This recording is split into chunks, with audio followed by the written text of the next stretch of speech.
Are you an introvert? I am, and these 5 questions proved it to me. Do you find yourself absolutely desperate for some me time and just wanting to be alone and finding any way possible to do so? When an introvert has had to over-socialise, they become desperate and find any chance they can to find solitude, even if it's something as simple as excusing themselves to the bathroom for 5 minutes just so they can recharge enough, get back out there and appear to everybody else like everything is absolutely normal, when in fact all they want is some space and some time to themselves. It might sound really silly to some, but to an introvert it is absolutely essential. If you get free time, do you choose to be with others or do you choose to be alone? An introvert will seek out any chance they get for some alone time. It doesn't mean that they're going to sit there and they're going to do nothing. They could read a book, they could write, they could do a craft that they love doing. They could even go out for long walks in the countryside. Anything, as long as it doesn't involve having to communicate with anybody else. This was the big question for me. This was the one, the light bulb moment.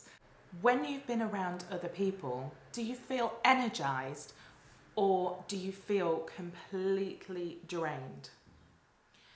While extroverts feel energized and recharged while they're socializing, introverts feel completely drained of all energy, and the first thing they'll want to do when they leave a social situation is sit in some peace, be by themselves and recharge those batteries. Do you sometimes leave calls unanswered, messages unread, just because you cannot face talking to anybody right now? Sometimes an introvert's phone will look like you've been on holiday for a few days with that many unattended to notifications and missed calls.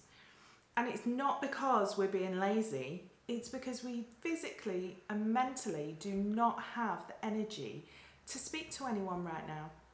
Are you very particular about who you spend time with and who you class as a friend?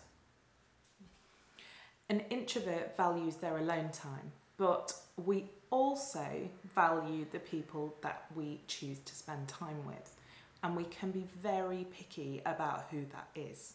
So, if you are a friend of an introvert or a partner of an introvert, you mean the absolute world to them. But just because you mean the world to them does not mean that they don't need their alone time. And it's not a reflection on you at all. They physically and mentally need that space to recharge. I hope this video has put some people's minds at rest. I hope that you've had that light bulb moment, the same as I did. I went for 39 years thinking I was an extrovert because I'm outspoken. I can stand on stage and talk to hundreds and hundreds of people at once and it doesn't faze me. But there was always that need for me time, and I didn't understand where it was coming from until I found a video similar to this, had a watch, answered the questions, and it was just like, wow, that explains everything. That explains so many behaviours for the last 39 years. And you know what? It was a complete weight off my mind that I knew why I was behaving in certain ways, and it also massively helps me because now I know when I start to feel drained, I can make some me time, get my energy levels back up, and I can be the best person that I can possibly be for my family and friends. That's it from me for now. See you in a video soon.